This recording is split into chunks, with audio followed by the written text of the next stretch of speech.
Mondays weren't invented by modern offices. Long before emails and alarms, medieval villagers already dreaded the first day after Sunday. Not because of work meetings, but because Monday meant markets, debts, cold wash water, aching limbs, and no excuses. So what did the average peasant really feel when the church bells rang on a Monday morning? Let's find out beneath linen hoods, behind smoky hearths, and under the yawning weight of another week. If cozy truths from the past help you sleep better, tap the bell and subscribe for more sleepy tales of forgotten lives. Comment below, which day of the week do you wish never existed? Medieval people lived in a world where time itself held different meaning than it does today. The very concept of Monday, that dreaded beginning of the work week that haunts modern consciousness, carried entirely different connotations in the Middle Ages. To understand what medieval people truly thought about Mondays, we must journey into a time when the rhythm of life followed not the mechanical precision of clocks, but the ancient cadence of bell towers, seasonal cycles, and sacred observances.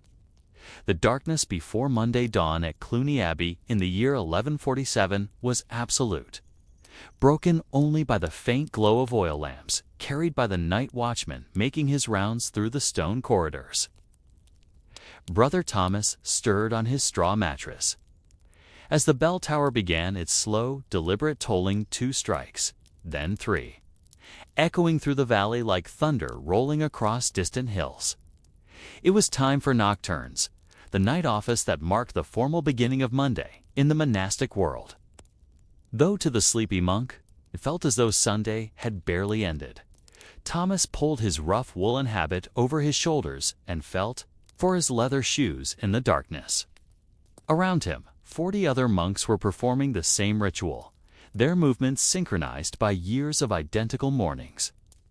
The stone floor beneath his feet was cold even through his shoes, and his breath formed small clouds in the chill air as he made his way to the church. This was Monday as medieval monks knew it, not the sudden shock of alarm clocks and coffee, but a gradual transition from rest to worship that honored the sacred rhythm of time itself. The church was dimmer than the dormitory, if such a thing were possible. Brother Francis, the night lamplighter, had made his rounds hours earlier. But the few flames that guttered in their holders seemed to absorb more light than they gave. Thomas found his place in the choir stalls, arranged according to the strict hierarchy that governed every aspect of monastic life. The abbot took his position at the front, followed by the prior, then the senior monks, with Thomas somewhere in the middle, wrong sa position. He had earned through 15 years of faithful observance as the community began to chant the Psalms. Of nocturnes, Thomas reflected on the peculiar nature of Monday in monastic life. Unlike the secular world beyond the abbey walls, where Monday marked the resumption of labor after Sunday's rest, Monday in the monastery was simply another day, in an endless cycle of prayer. The distinction between days of the week held little meaning when every day began at the same hour, followed the same pattern of worship, work, and meditation, and ended with the same evening prayers. Yet Thomas knew that Monday held its own character, subtle but distinct from the other days of the week. The Psalms chosen for Monday nocturnes spoke of new beginnings and divine mercy, themes that seemed to acknowledge the natural human tendency to view Monday as a fresh start. The antiphons, those short verses that framed each psalm, had been selected centuries earlier by the founders of monastic tradition specifically for their appropriateness to the beginning of each week's spiritual journey. The chanting continued. In the darkness, voices rising and falling in the ancient melodies that had been sung in this same church for over a century. Thomas found himself thinking about the peasants in the villages below, probably still deep in sleep in their one room. Cottages unaware that above them in the abbey, 40 monks were already well into their spiritual labors. Those peasants would face their own version of Monday in a few hours a day that would begin not with psalms, but with the urgent need to check on livestock, milk cows, and begin the week's agricultural work. The office of nocturnes lasted nearly an hour, followed immediately by lauds, the prayer that officially welcomed the dawn, even though dawn itself was still hours away in the depths of winter. As the community sang the final verses of the laud psalms, Thomas could sense, rather than see, the first faint lightening of the eastern sky through the church's high windows. This gradual transition from night to day, marked by prayer rather than sleep, represented one of the most fundamental differences between medieval and modern experience of time. When lauds concluded, the monks filed out of the church in the same order they had entered. But now their day's work truly began. Thomas made his way to the scriptorium, where he spent his mornings copying manuscripts, a task that required the kind of precise concentration that seemed perfectly suited to Monday's contemplative character. The parchment was cold to the touch, and the ink had thickened overnight, requiring careful warming before it would flow properly from his quill, as he settled into his work, carefully forming the elaborate letters that would preserve sacred texts. For future generations, Thomas considered the paradox of medieval Monday. In a world without weekends as we understand them, Monday was both significant and insignificant, because it marked the beginning of each week's spiritual cycle. Insignificant because the rhythm of monastic life made each day nearly identical to the last. The bells that would ring throughout this Monday for prime, terce, sext, and all the other canonical hours were the same bells that had rung yesterday and would ring tomorrow, creating a timeless quality that seemed to exist outside the normal flow of human experience. But what did Brother Thomas really think about this Monday morning as he carefully traced the outline of an illuminated letter? Did he feel the same reluctance that seems to be hardwired into human nature when faced with the beginning of a new week of labor? Or had years of monastic discipline trained him to accept each day with equal equanimity, viewing Monday not as a burden but as another opportunity for spiritual advancement? As the morning light gradually strengthened, filtering through the scriptorium's narrow windows in pale, dusty beams, Brother Thomas found his thoughts drifting from the manuscript before him to the peculiar nature of Monday labor in the monastic world.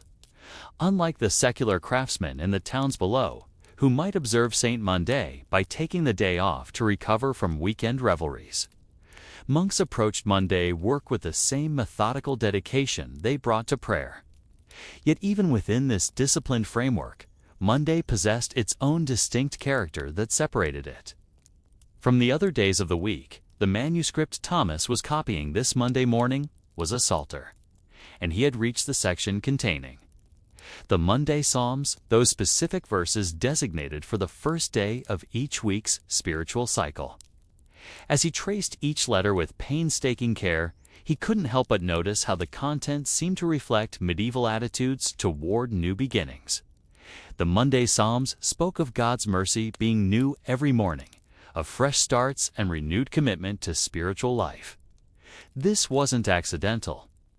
The ancient fathers who had organized the monastic offices had deliberately chosen these texts to acknowledge the psychological reality of weekly cycles. Even within the timeless rhythm of abbey life, the work of copying manuscripts was particularly suited to Monday's contemplative character. Unlike the more physical labors that occupied other days tending the abbey's gardens, working in the bakery, or maintaining the building's scribble work required a kind of quiet concentration that seemed to harmonize perfectly with Monday's introspective mood. Thomas had noticed over the years that his hand was steadiest on Monday mornings, his attention most focused, perhaps because the weekend's slightly relaxed routine in the monastery had refreshed his mind for the week's intellectual labors. Around him, other monk scribes worked at their own manuscripts. The only sounds the gentle scratching of quills on parchment and the occasional soft clearing of a throat.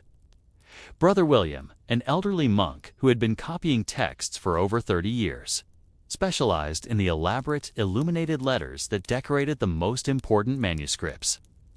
Thomas watched from the corner of his eye as William worked on a particularly complex initial letter, its intricate design incorporating vines, flowers, and small animals that seemed to dance around the central character. This kind of decorative work was typically saved for Mondays, when the mind was freshest, and most capable of the sustained attention required for such detailed artistry. The bells of terce rang as Thomas completed a full page of text, marking the third hour of the monastic day and calling the community to another brief office of prayer. As he set down his quill and flexed his cramped fingers, Thomas reflected on how different this Monday was from the Mondays experienced by people in the secular world beyond the abbey walls. He had grown up as the son of a village blacksmith before entering the monastery, and he remembered how Monday mornings in his father's shop had always carried a particular tension. The need to complete work that had been left unfinished from the previous week, the pressure to begin new projects for demanding customers, the general sense that Monday represented a return to the grinding routine of daily labor. But Monday in the monastery followed an entirely different rhythm. The work was no less demanding. Copying manuscripts required hours of concentrated effort, and a single mistake could ruin weeks of careful labor, but it was embedded within a framework of prayer and contemplation that transformed even the most tedious tasks into forms of spiritual practice. Thomas had learned to see his scribal work not as mere copying, but as a form of prayer itself. Each carefully formed letter a small offering to God. Each completed page a contribution to the preservation of sacred knowledge. The office of terce was brief, lasting only about 15 minutes. But it provided a necessary break from the intense concentration required for manuscript work. As Thomas knelt in his choir stall and joined his voice to the community's chanting, he found himself thinking about the layers of meaning that surrounded Monday in medieval monasticism. On one level, Monday was simply another day, indistinguishable from Tuesday or Wednesday in terms of the basic routine of prayer, work, and study. But on another level, Monday carried the symbolic weight of new beginnings, fresh starts, and renewed commitment to the spiritual life. Returning to the scriptorium after terce, Thomas noticed that the quality of light had changed, becoming brighter and more direct as the sun climbed higher in the winter sky. This gradual transformation of light throughout the day was one of the most profound differences between medieval and modern experience of time, without artificial lighting. The entire rhythm of daily life was governed by the sun's movement across the sky, and Monday's particular character is partially defined by the way light fell during the early hours of the week. The manuscript Thomas was copying contained not only psalms but also commentaries by early church fathers on the spiritual significance of time itself. As he worked through a particularly complex passage by St. Augustine on the nature of temporal versus eternal time, Thomas found himself contemplating the paradox of Monday in monastic life. Here was a day that acknowledged the reality of weekly cycles while simultaneously seeking to transcend the ordinary human experience of time through constant prayer and meditation. St. Augustine had written that true time belonged to God alone, and that human attempts to measure and divide time into days, weeks, and years were ultimately illusory. Yet even Augustine had acknowledged the practical necessity of organizing human life according to temporal rhythms. And the monastic offices themselves represented a sophisticated attempt to sanctify ordinary time by filling it with prayer. Monday's role in this system was both humble and essential. It provided the weekly starting point that allowed the sacred rhythm to begin anew, while simultaneously reminding the community that all days were equally holy in God's sight.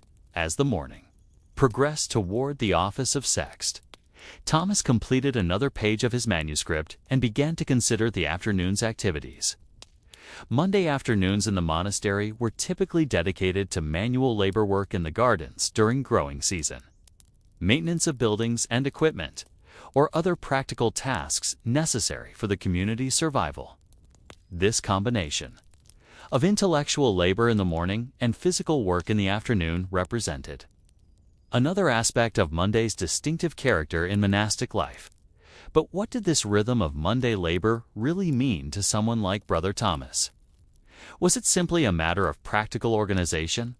Or did it reflect deeper medieval attitudes toward the relationship between mind, body, and spirit? And how did the monastery's approach to Monday compare with the very different experiences of Monday that were unfolding simultaneously in the world beyond the abbey walls? The afternoon sun slanted through the monastery's herb garden as Brother Thomas knelt among the rows of medicinal plants, carefully harvesting the last of the year's sage and thyme before winter's final grip made such work impossible.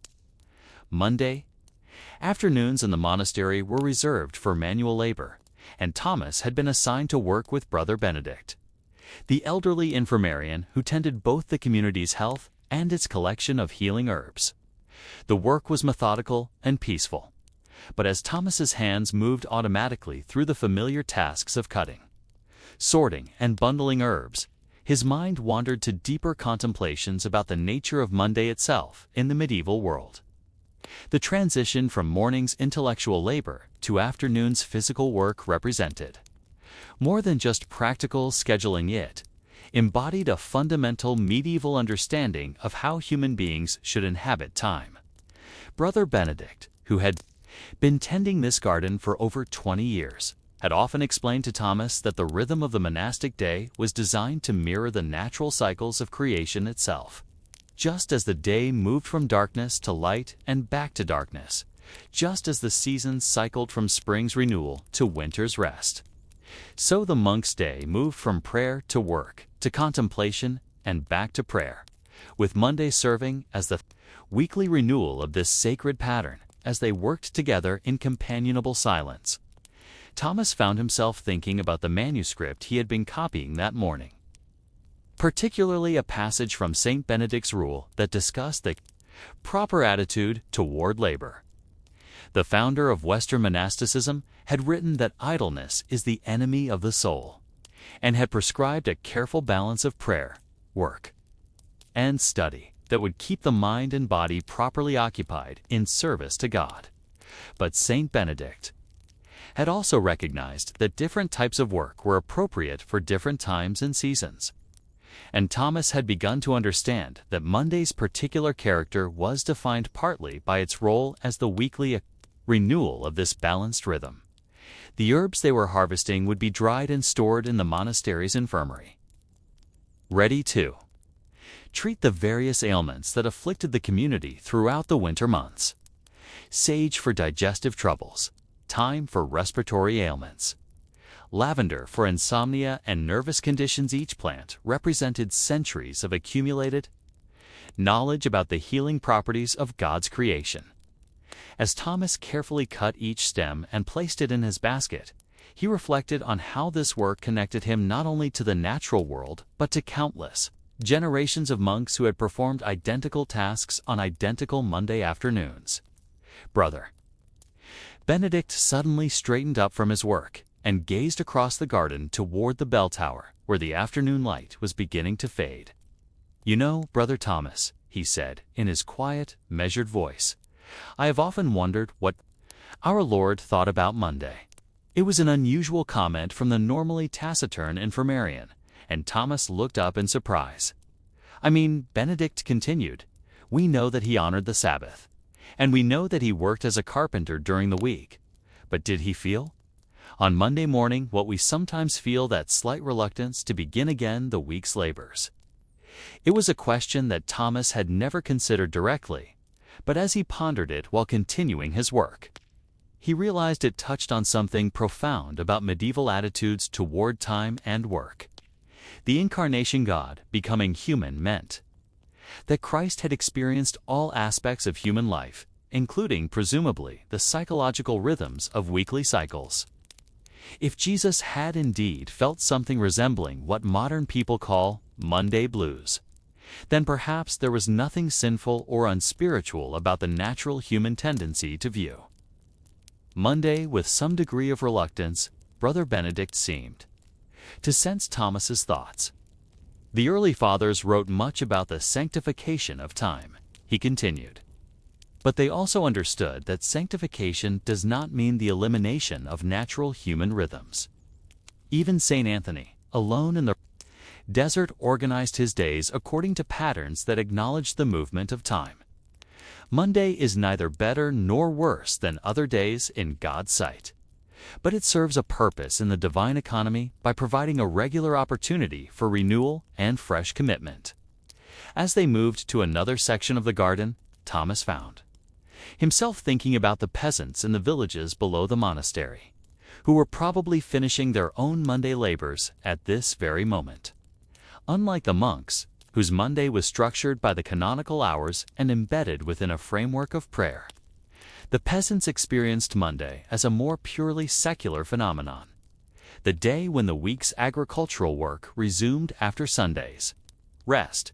Yet even their Monday carried religious significance, beginning as it did with morning prayers and shaped throughout by the knowledge that their labor was part of God's providential plan for human life.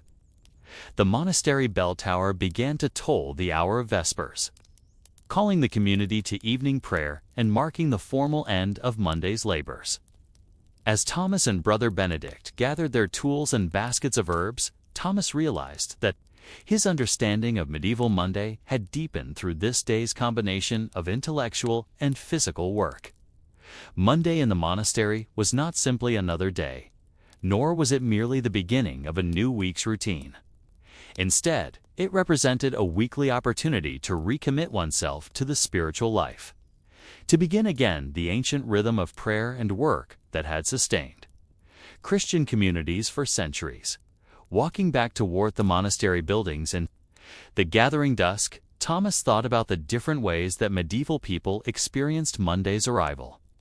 For the monks, it came with the pre-dawn tolling of bells for nocturnes and lauds, embedded within a rhythm of prayer that made Monday both significant and ordinary. For the peasants, it arrived with the cock's crow and the urgent need to tend livestock and begin the week's agricultural tasks. For the craftsmen in the towns, it might come with reluctance and be deferred through the tradition of St. Monday, the unofficial holiday that allowed workers to extend their weekend celebrations. But underlying all these different experiences was a shared medieval understanding that time itself was sacred, that the weekly cycle of 7 days reflected the divine pattern established in creation, and that Monday's role as the beginning of each week's labors was part of God's providential design for human life. Unlike modern people who often experience Monday as an arbitrary interruption of weekend leisure, medieval people understood Monday as an integral part of a larger cosmic rhythm that connected earthly time to eternal time. As Thomas climbed the stone steps to his dormitory cell, preparing for the brief period of private prayer that preceded the community's evening meal, he carried with him a new appreciation for the complexity of medieval Monday. It was simultaneously ordinary and sacred, routine and significant, a burden to be borne and a gift to be received. The bells that had marked this Monday's hours from the pre-dawn tolling of nocturnes to the evening call of Vespers had not simply measured time, but had sanctified it, transforming an ordinary Monday into another step along the path toward eternal life. But what about those other medieval people, the peasants, craftsmen, and merchants who lived beyond the monastery walls? How did their experience of Monday compare with the carefully regulated rhythm of monastic life? And what can their different approaches to Monday tell us about the deeper medieval understanding of time, work, and the proper ordering of human life? In the village of Little Wickham, some 5 miles south of the great abbey, Matilda the alewife stirred restlessly on her straw mattress as the first gray hints of Monday dawn began to seep through the gaps in her cottage's shuttered window. Unlike the monastery bells that called the monks to prayer at precisely regulated hours, Matilda's Monday began with the irregular sounds of a waking village, the lowing of cattle in nearby fields, the shuffle of feet on packed earth as early risers made their way to necessary tasks, and somewhere in the distance, the rhythmic thunk of an axe biting into wood as someone began the week's supply of firewood. Matilda's cottage was typical of peasant. dwellings in 12th century England. A single room that served as kitchen, workshop, and sleeping quarters for herself, her husband Edgar, and their 3 children. The earthen floor was packed hard from years of use, covered with rushes that were changed seasonally and provided some insulation against the winter cold. In one corner stood the large wooden vat where Matilda brewed the ale that provided her family's primary source of income, while the opposite corner held their sleeping area, separated from the rest of the room by a hanging cloth that provided a semblance of privacy, as Matilda listened to the sounds of the village awakening around her. She reflected on the peculiar nature of Monday in peasant life. Unlike the monks in their distant abbey who experienced Monday as part of an endless cycle of identical days structured by prayer, Monday for villagers like herself marked a distinct break from Sunday's rhythm of rest and religious observance. Yet this break was neither as sharp nor as secular as modern people might imagine, for medieval peasant life was thoroughly permeated by religious consciousness, and Monday's labors were understood to be as much a part of Christian duty as Sunday's prayers. Edgar stirred beside her and mumbled something about checking the ale barrels, a task that had been postponed from the previous evening, when they had lingered too long at the Sunday evening gathering in the village green. Matilda smiled in the darkness, remembering how Edgar had insisted on sharing one more story with their neighbors, despite her gentle reminders that Monday's brewing could not be delayed.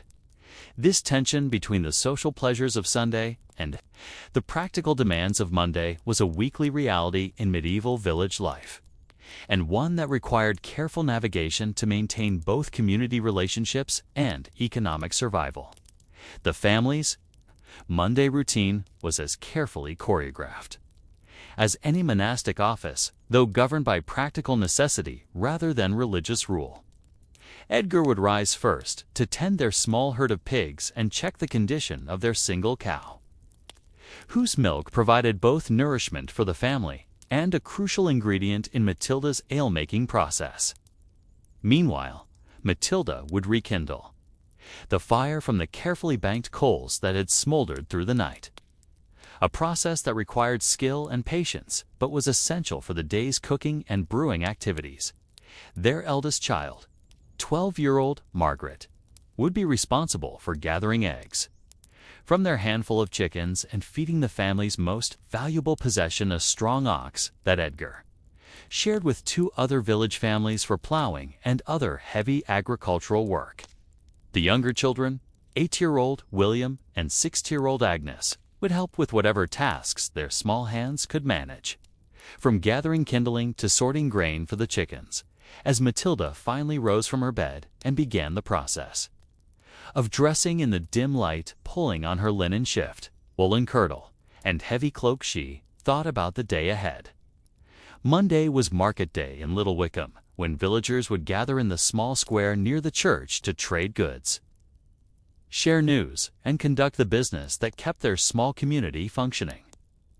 As the village's primary ale producer, Matilda played a crucial role in these Monday gatherings, providing not only the ale that would fuel the day's negotiations, but also serving as an informal banker who extended credit to neighbors in temporary need.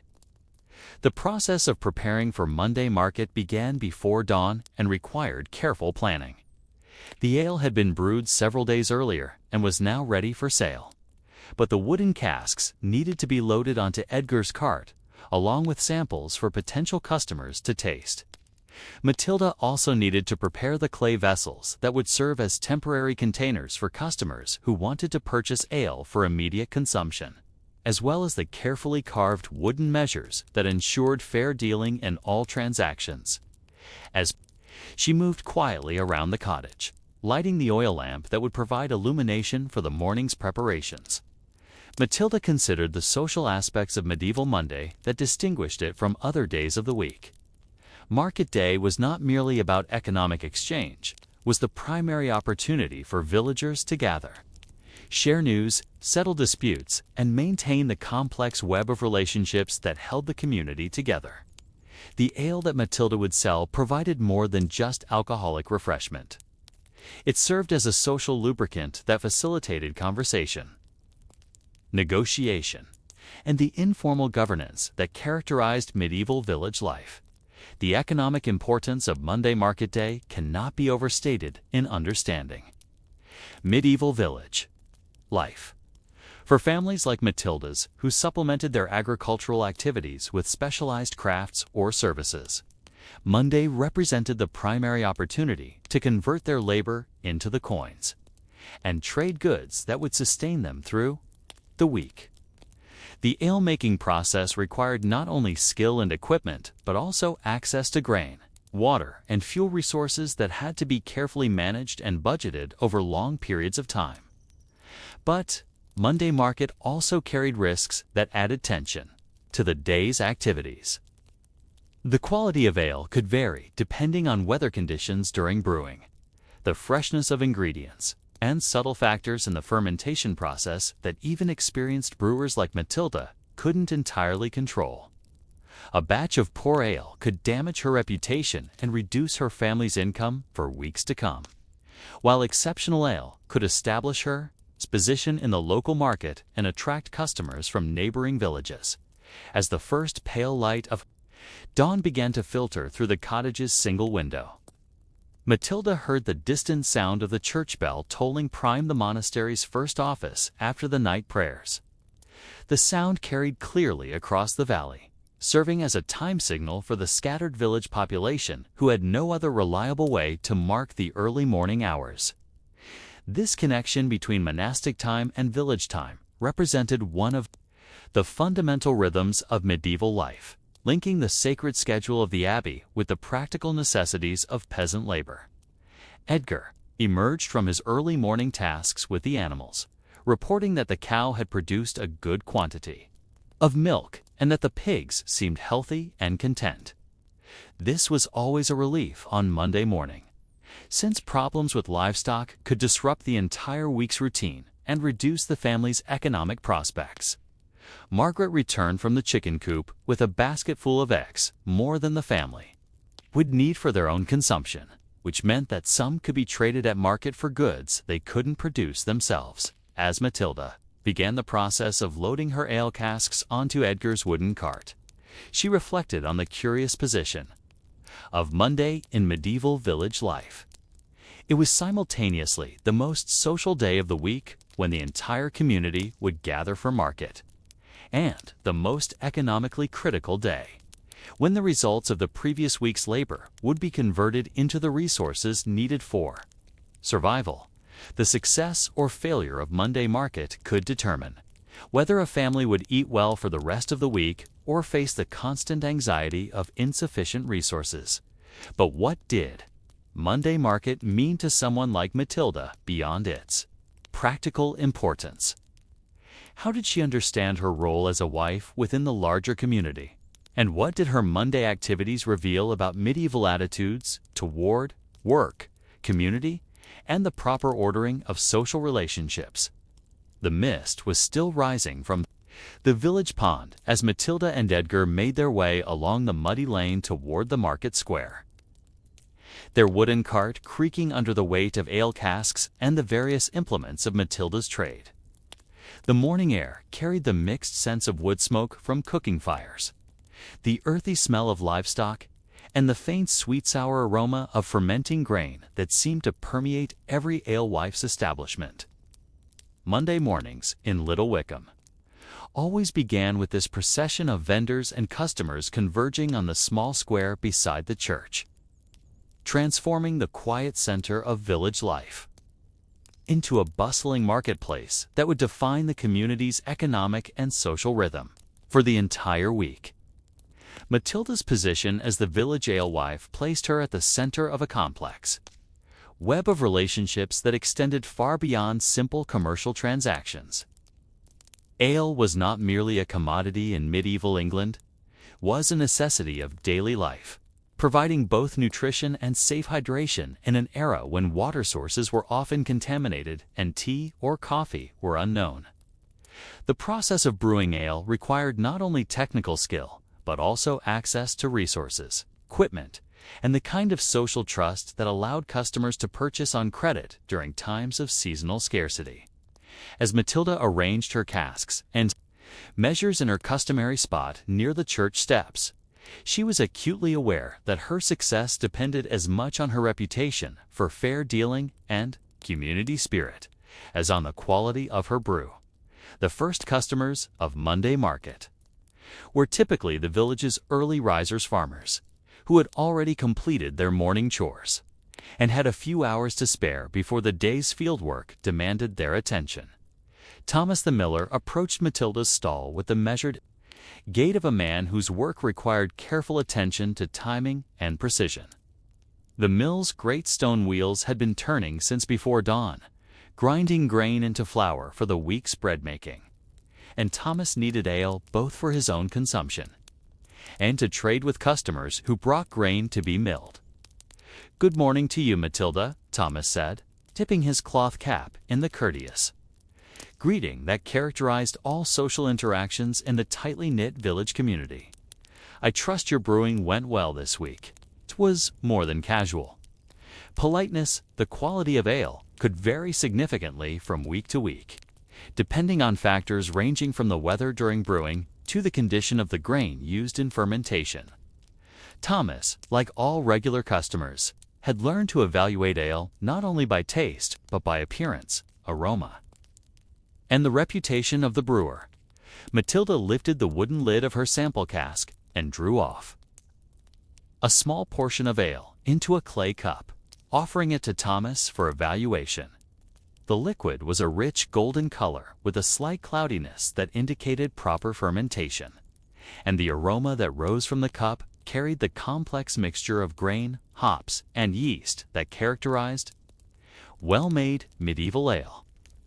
Thomas sipped thoughtfully, rolling the liquid around his palate to assess not only the flavor but the strength and balance that would determine how the ale would affect those who consumed it throughout the day.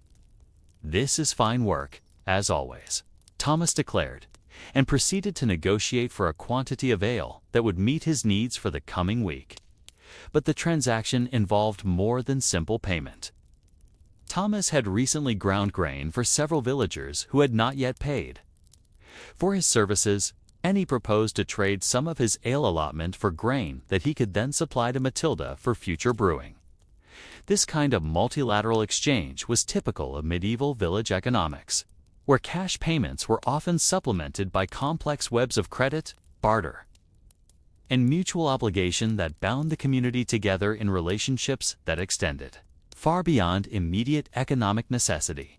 As Thomas completed his business and moved on to other stalls, Matilda found herself serving a steady stream of customers, each bringing not only their need for ale, but also their news, concerns, and gossip that formed the social fabric of village life.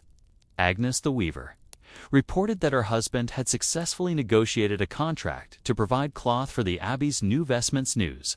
That meant prosperity for one village, family, and potential benefits for others who might be employed in the increased production. Meanwhile, old Peter, whose failing eyesight had ended his career as a carpenter, shared his concerns about the approach of winter and his family's preparations for the season, when outdoor work would become impossible. The complexity of medieval Monday Market extended far beyond economic exchange to encompass virtually every aspect of community life. Disputes were settled, marriages were arranged, news was shared, and the informal governance that held the village together was conducted through the countless small interactions that occurred as people bought and sold, negotiated and gossiped, praised and complained about the various goods and services available.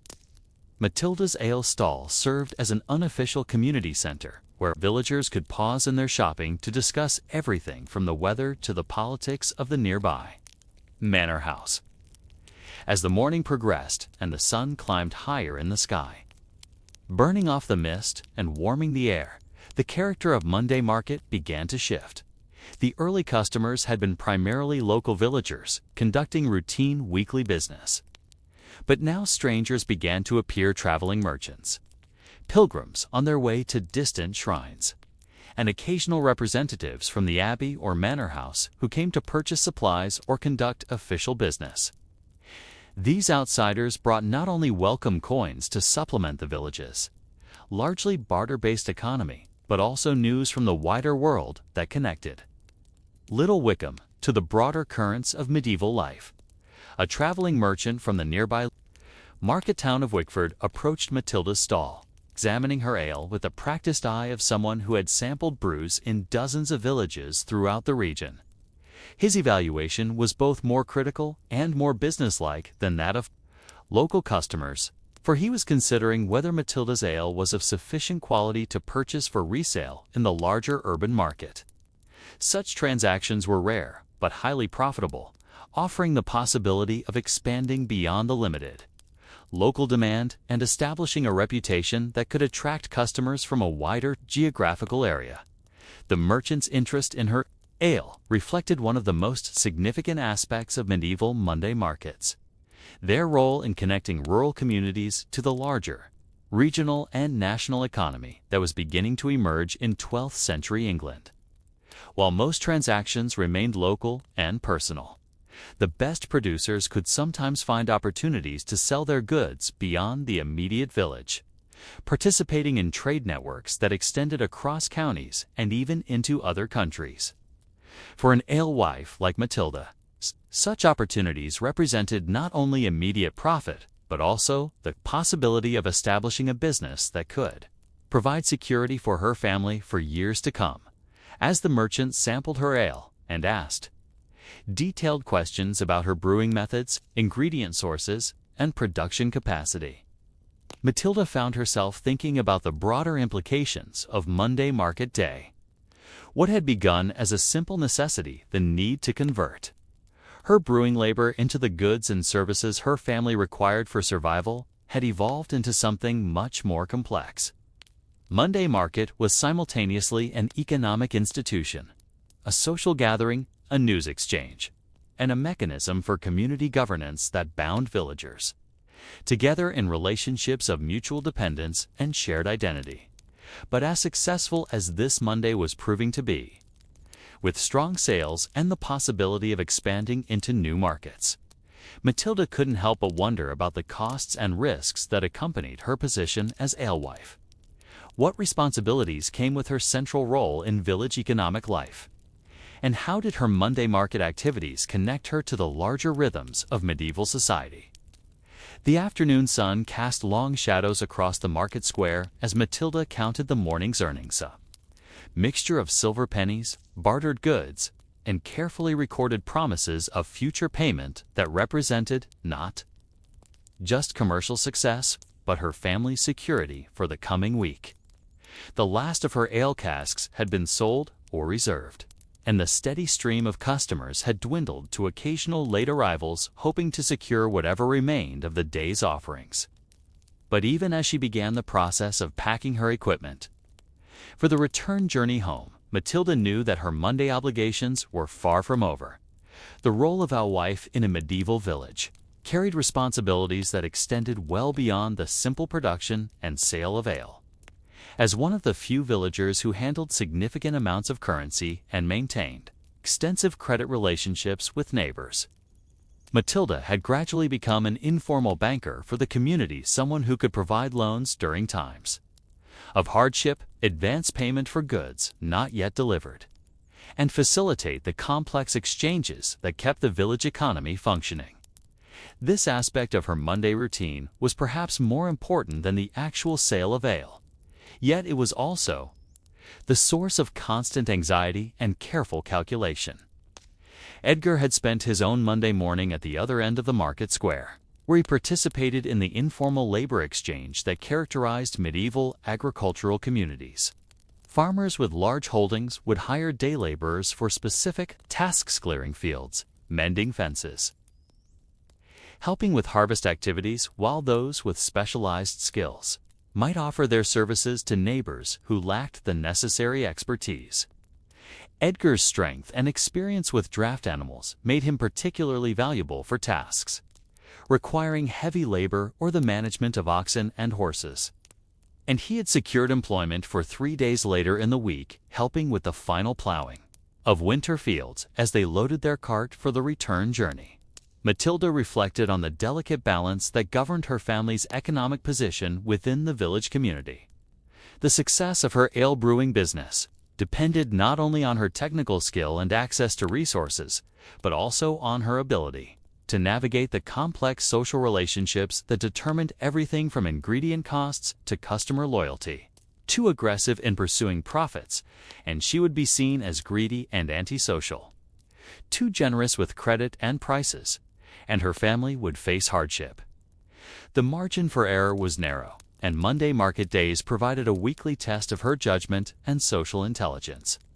The walk home from market took them past the fields, where many of their neighbors were already engaged in the afternoon's agricultural work.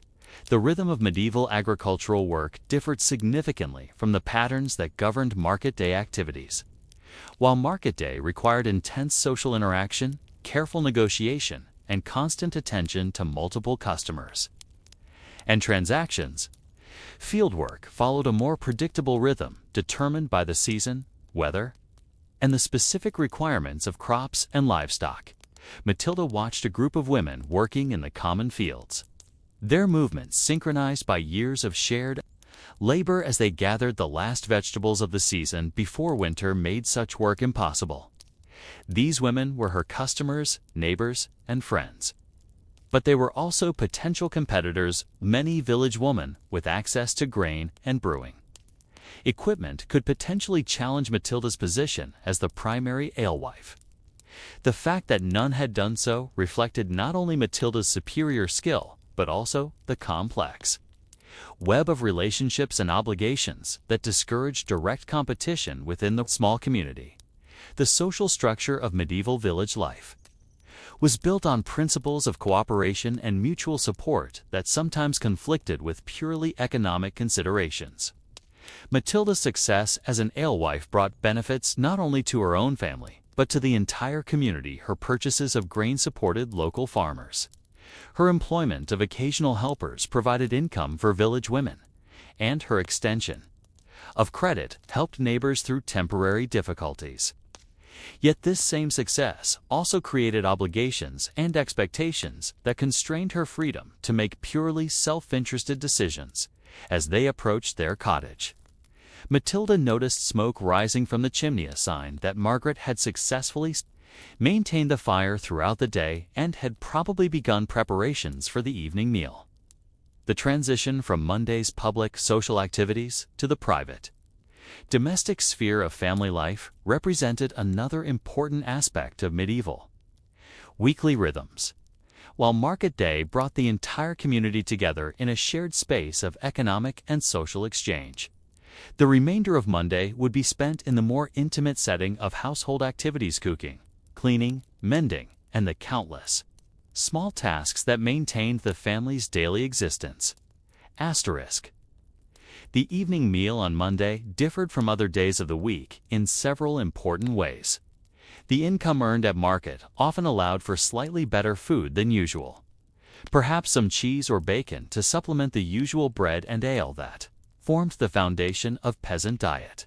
More importantly, Monday evening was when the family would review the day's business, plan for the week ahead, and discuss any news or developments that had emerged during market day activities.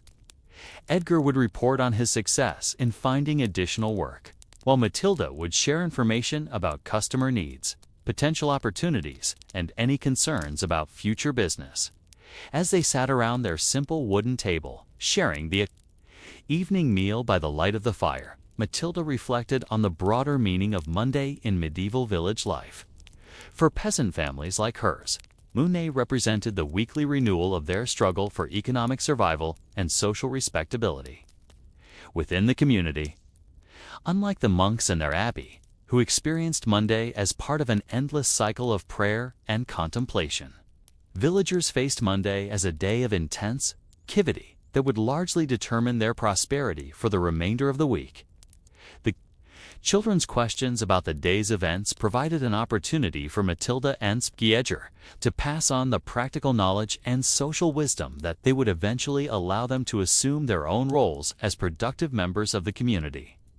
Margaret, at 12, was already old enough to understand the complexities of ale brewing and customer relations, while the younger children absorbed lessons about fairness, honesty, the importance of maintaining good relationships with neighbors.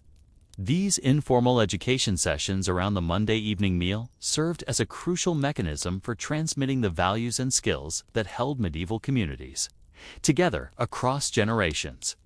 As the fire burned down and the family prepared for sleep, Matilda took a few moments to step outside and observe the village settling into Monday night.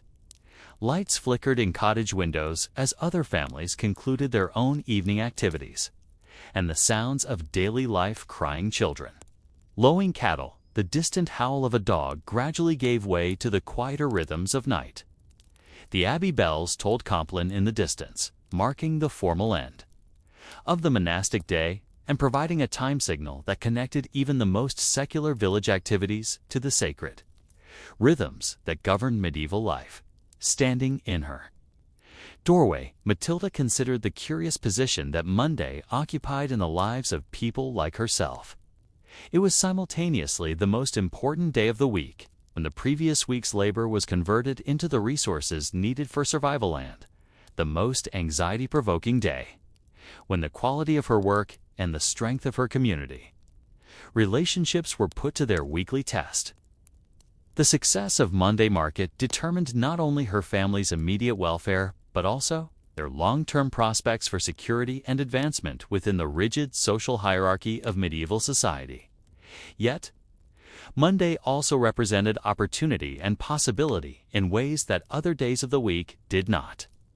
The gathering of the entire community for Market Day created chances for new relationships, unexpected business opportunities, and the kind of social mobility that was rare but not impossible in medieval village life.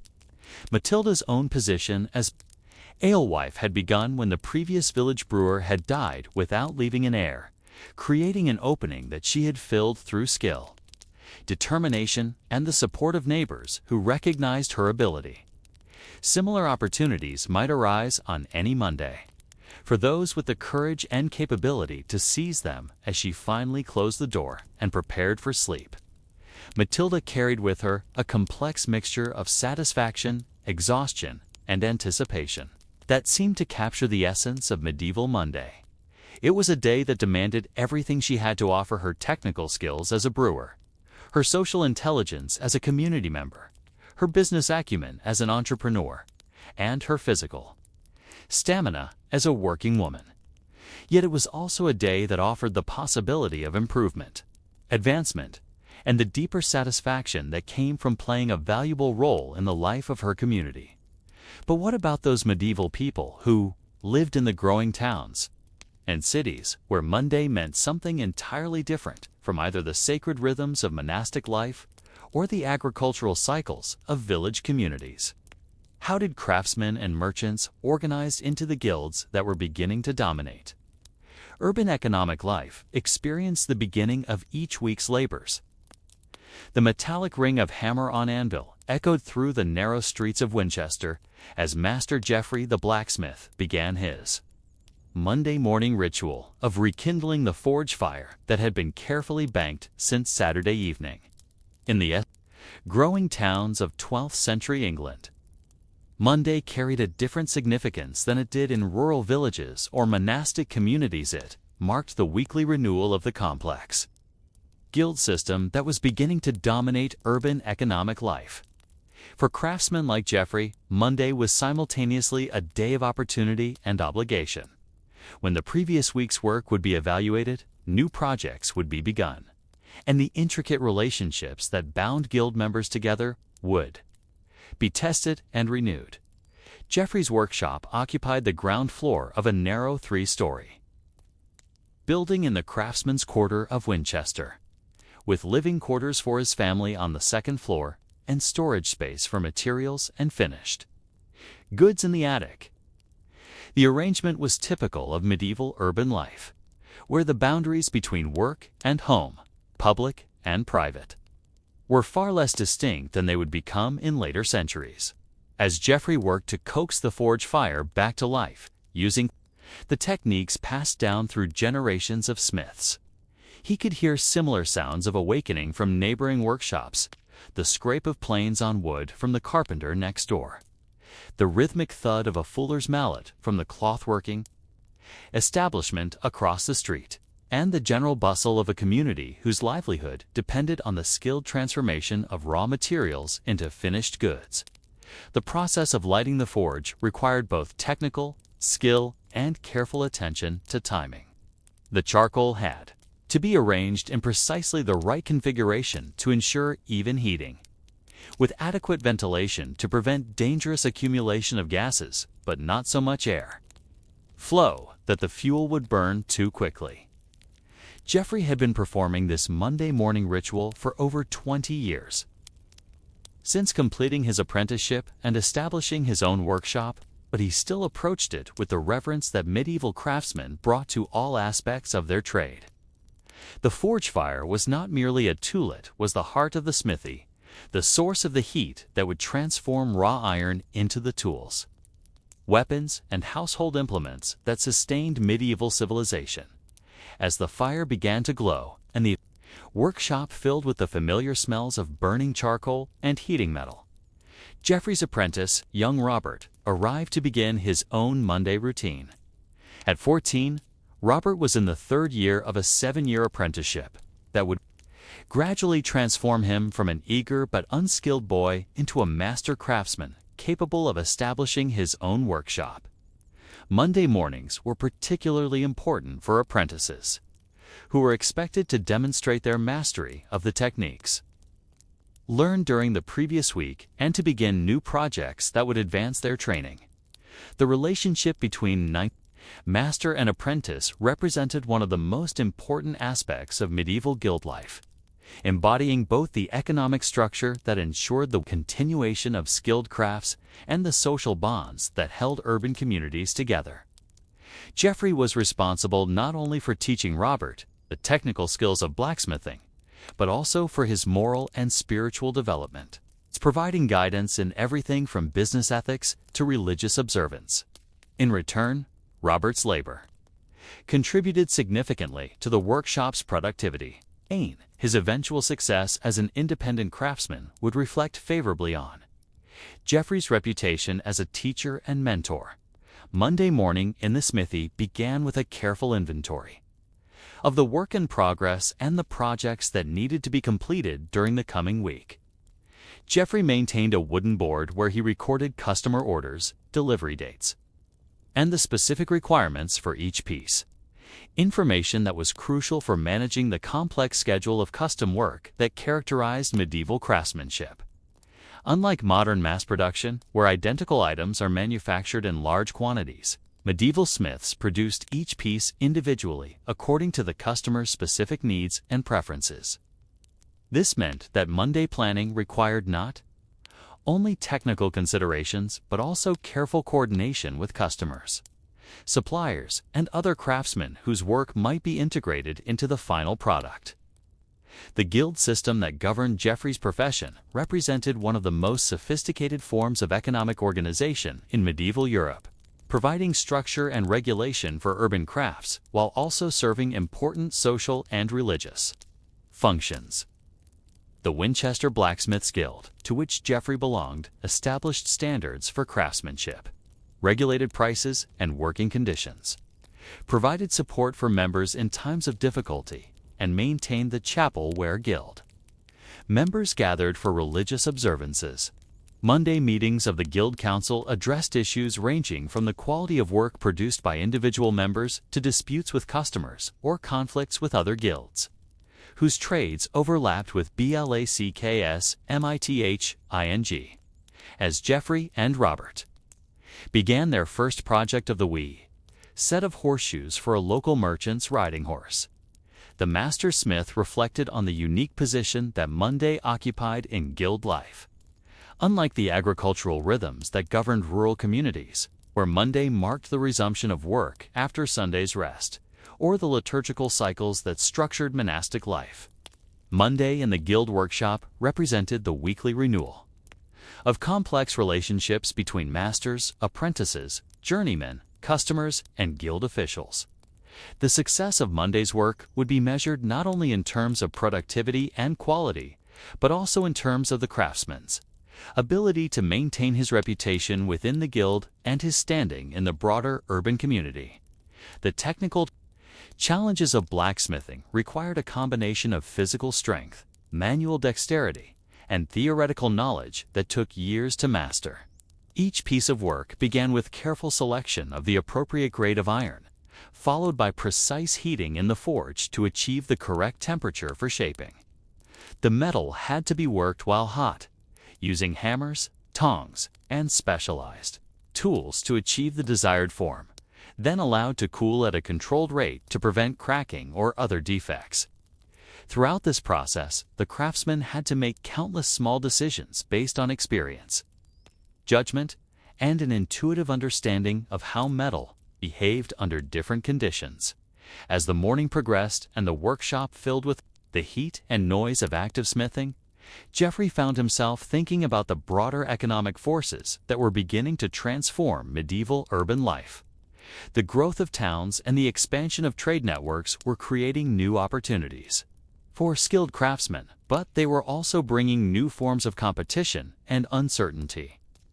Merchants from distant cities were beginning to import finished goods that could undercut local prices, while changes in military technology and agricultural practices were altering the demand for traditional blacksmith products. The guild system provided some protection against these external pressures, but it also imposed constraints that limited individual craftsmen's ability to adapt to changing circumstances. Guild regulations specified not only the quality of work that members could produce, but also the prices they could charge, the number of apprentices they could train, and even the hours they could work. These restrictions were designed to ensure fair competition and maintain standards, but they sometimes prevented craftsmen from responding quickly to new opportunities or market demands. As the forge fire reached its optimal temperature and Jeffrey began the delicate process of shaping the horseshoe iron, he considered the paradox that faced medieval craftsmen.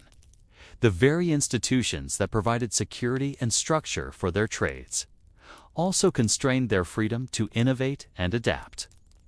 Monday morning in the guild workshop was thus characterized by a tension between tradition and change, between the comfort of established procedures and the anxiety of an uncertain future. How would this tension play out as the morning progressed?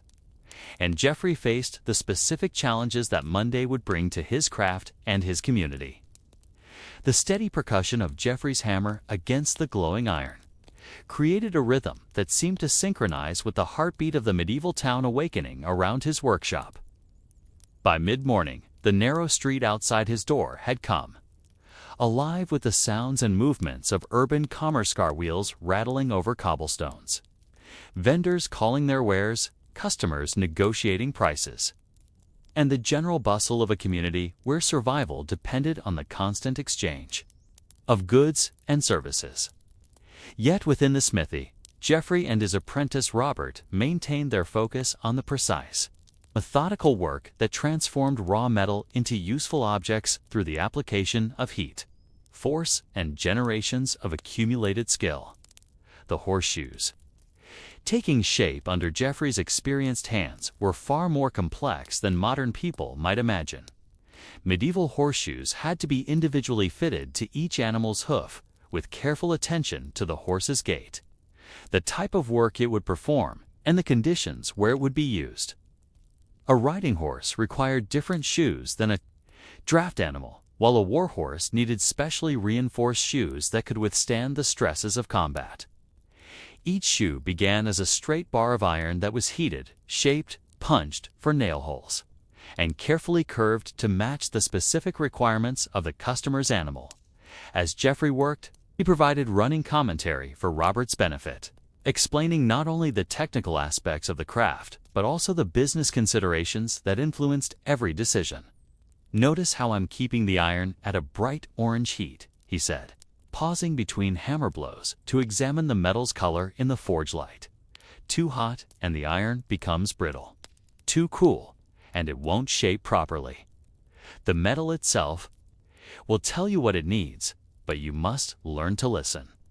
This kind of instruction was fundamental to the guild system, which relied on the oral transmission of knowledge from master to apprentice across generations.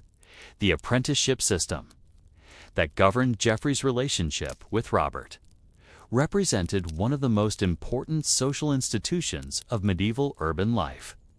Unlike the relatively informal training that characterized rural crafts, guild apprenticeships were governed by detailed contracts that specified the obligations of both master and student. Geoffrey was responsible for providing not only technical instruction but also room, board, and moral guidance for the 7 years of Robert's training. In return, Robert's labor contributed significantly to the workshop's productivity, while his presence in the household provided Geoffrey and his wife with assistance in domestic tasks and potential support in their old age.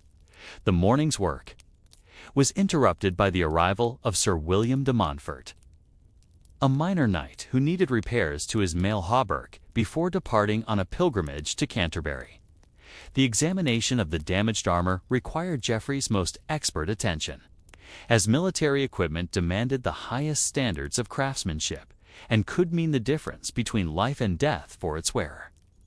The mail links that had been damaged in a recent tournament needed to be removed and replaced with new ones, a task that required not only technical skill, but also understanding of the complex engineering principles that made chainmail effective protection. Sir William's presence in the workshop highlighted another important aspect of Monday morning in the guild system, the intersection between craftwork and the broader social hierarchy of medieval society. While Geoffrey was a respected member of the urban community, his social status was still significantly below that of knights and nobles who formed the military elite. Yet his specialized knowledge and skills gave him a kind of authority that transcended simple social rank, and customers like Sir William depended on his expertise in ways that created complex relationships of mutual dependence and respect. The conversation between Geoffrey and Sir William revealed the intricate web of relationships that connected urban craftsmen to the wider world of medieval politics and warfare. The knight's pilgrimage to Canterbury was motivated partly by religious devotion, but also by political considerations. The shrine of Thomas Becket had become a symbol of resistance to royal authority. And pilgrimage, there was a way of demonstrating allegiance to certain political factions.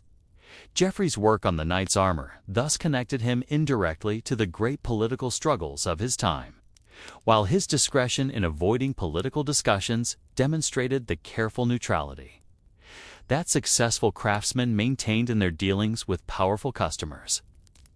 As Geoffrey began the delicate process of removing damaged mail links, Robert was assigned the task of maintaining the forge fire and preparing the materials that would be needed for the repair work. This division of labor reflected the hierarchical structure of the medieval workshop, where each person's responsibilities were clearly defined according to their skill level and experience. The apprentice handled routine tasks that required minimal judgment, while the master craftsman focused on work that demanded years of training and expertise.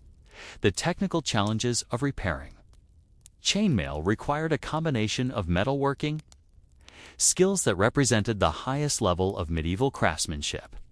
Each link had to be individually forged from iron wire, shaped into a perfect circle, and then interlocked with adjacent links in a pattern that provided maximum protection, while allowing freedom of movement. The process was so labor-intensive that a complete hauberk might represent several months of full-time work, making such garments extremely valuable and reserved for only the wealthiest members of society, while Geoffrey worked on the mail repair. The morning brought a steady stream of other customers with various needs. A local farmer needed new hinges for his barn door. A merchant required repairs to the iron fittings on his cart, and the cathedral chapter had commissioned a set of ornate candlesticks for the altar. Each project required different techniques and materials, forcing Jeffrey to constantly shift between different types of work while maintaining the quality standards that had earned him his reputation within the guild. The economic complexity of managing multiple projects simultaneously required careful planning and coordination that went far beyond simple craftsmanship. Jeffrey had to estimate the time required for each job, coordinate delivery schedules with customers' needs, manage his inventory of raw materials, and ensure that apprentice training proceeded alongside productive work. The success of his workshop depended as much on these business skills as on his technical abilities. Yet the guild system provided little formal training in such matters, leaving craftsmen to learn through experience and observation. As the morning progressed toward the midday meal, Jeffrey reflected on the unique challenges that Monday brought to guild workshops. Unlike agricultural work, where the rhythm of seasons provided natural breaks and cycles, craftwork in urban settings maintained a steady pace throughout the year, with only Sundays and major religious holidays providing respite from the constant demands of customers and the competitive pressures of the marketplace. Monday morning thus represented not just the beginning of another week's work, but the renewal of an ongoing struggle to maintain quality, reputation, and profitability in an increasingly complex economic environment. The sound of the cathedral bells marking the 6th hour of the day reminded Jeffrey that the morning's work was nearly complete, and that the afternoon would bring new challenges and opportunities.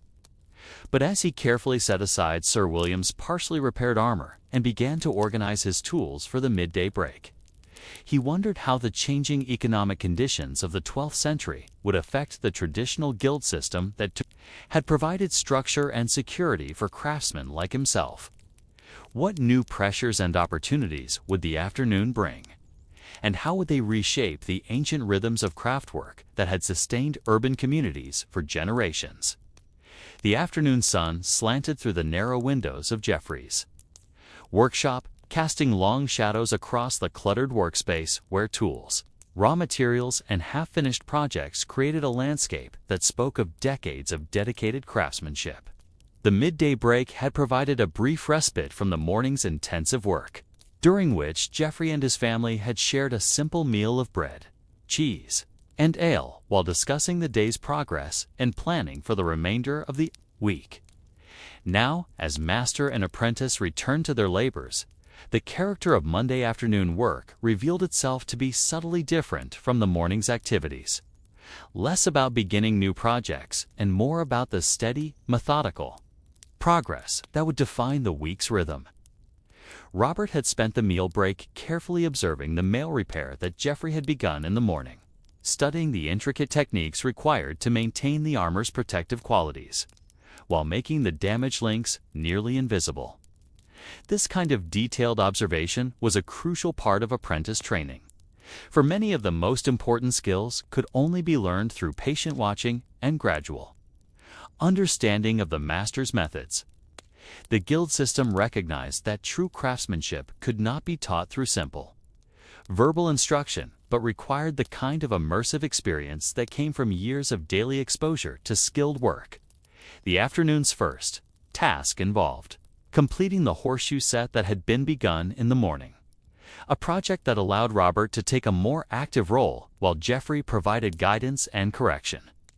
The apprentice's hands had grown stronger and more sure over his 3 years of training, and his understanding of iron's behavior under heat and pressure had developed to the point where he could handle routine tasks with minimal supervision. Yet Jeffrey remained constantly alert for the subtle signs that indicated when intervention was needed: a slight change in the hammer's sound against the metal, a hesitation in the apprentice's movements, or a variation in the iron's color. That suggested the need for adjustment.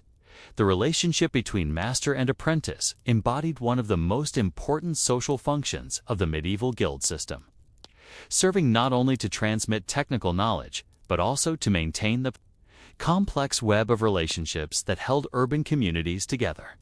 Jeffrey's responsibility for Robert's development extended far beyond the workshop to include moral guidance, religious instruction, and preparation for eventual participation in the guild's governance.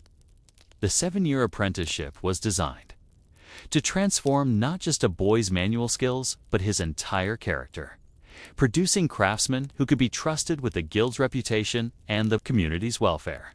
As Robert worked on shaping the final horseshoe, Geoffrey turned his attention to one of the afternoon's most challenging tasks: creating a set of decorative iron hinges for the new manor house being constructed outside the town walls. The customer, a wealthy wool merchant who had recently been granted a minor lordship, wanted hinges that would demonstrate both his prosperity and his sophisticated taste. The project required not only technical metalworking skills, but also artistic sensibility and knowledge of the decorative traditions that were appropriate for a man of his emerging social status. The design Geoffrey had sketched for the hinges incorporated elements from both Germanic and French traditions, reflecting the cultural complexity of 12th century England, where Anglo-Saxon, Norman, and continental influences were still being synthesized into distinctly English forms. Each hinge would feature intricate scrollwork surrounding the merchant's newly adopted coat of arms, with careful attention to proportions and details that would mark the work as the product of a master craftsman.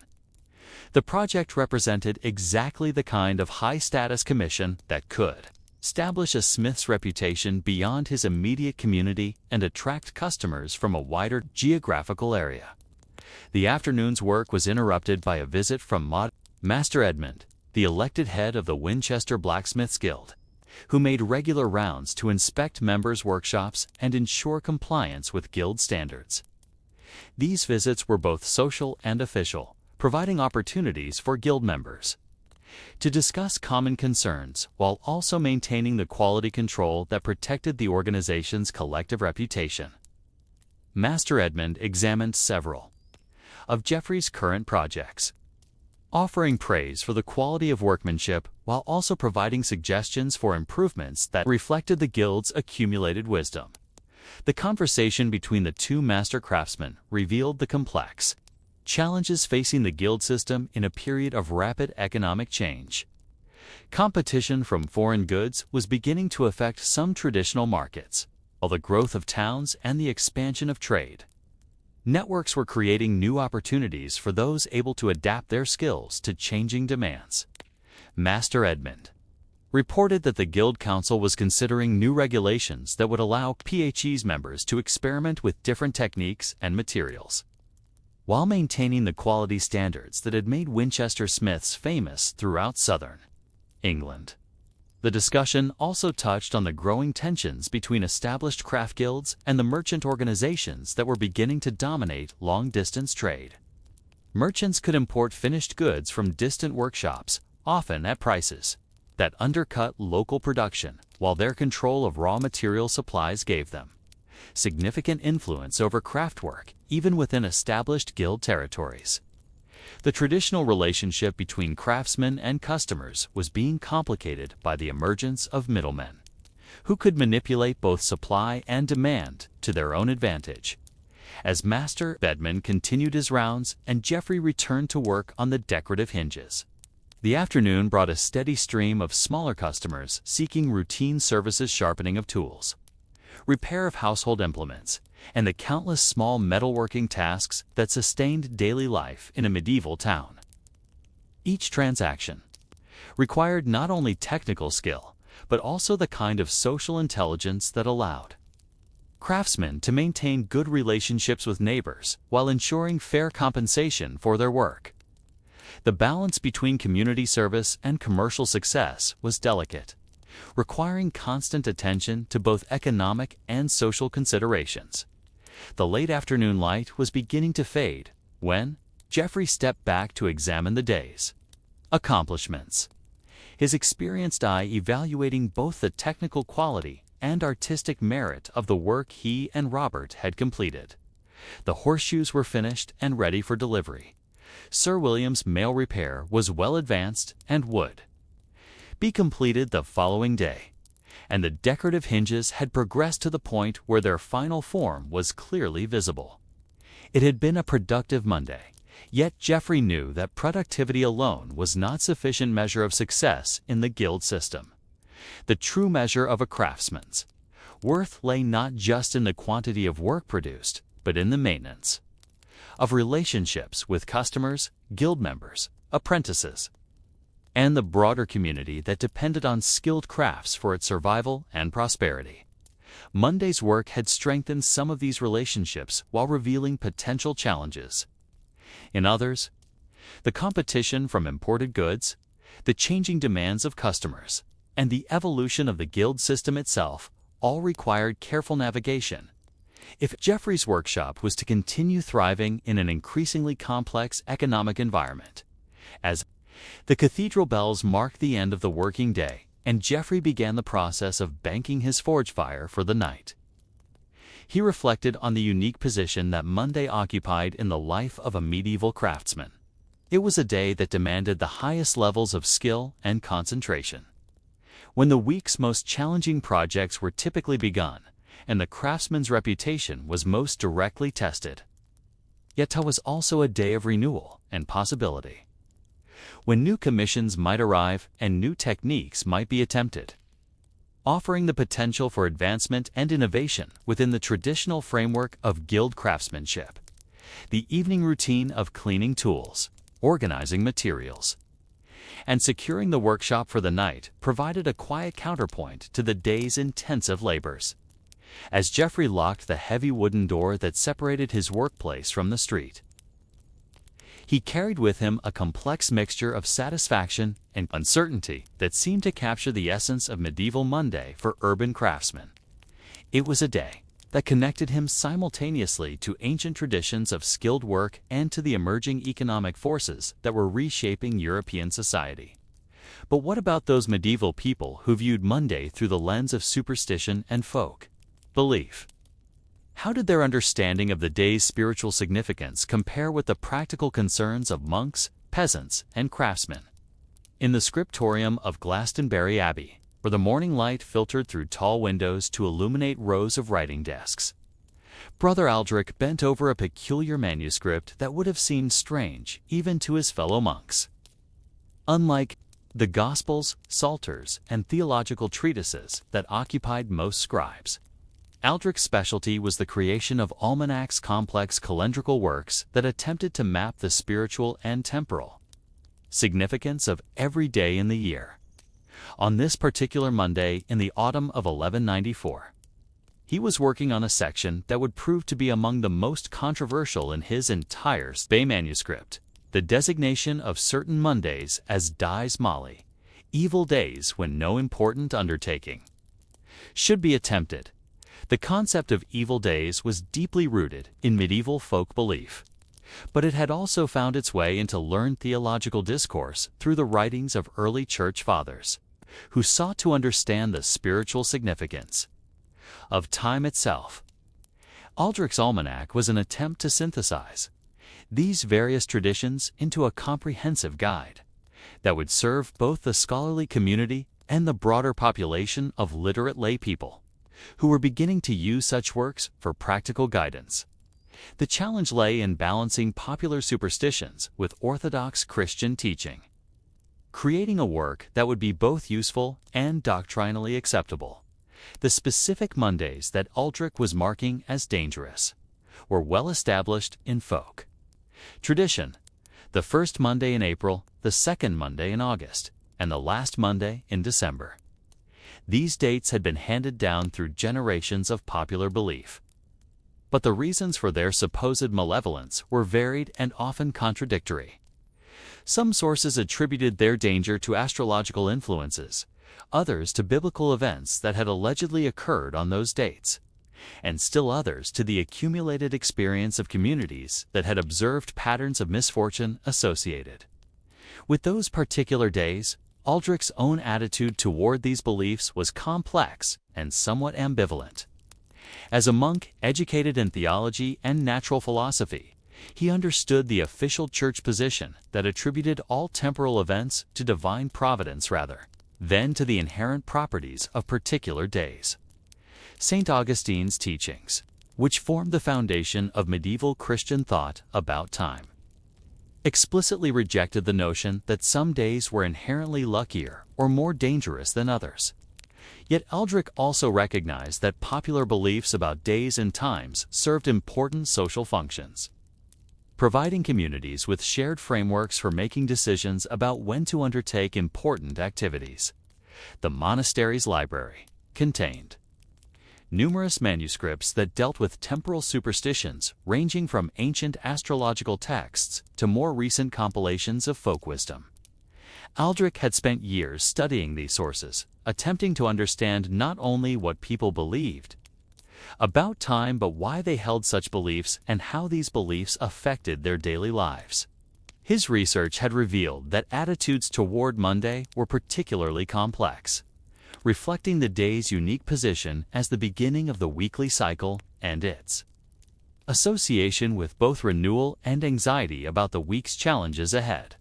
The process of creating an almanac required not only scholarly research, but also practical knowledge of the agricultural, commercial, and social rhythms that governed medieval life.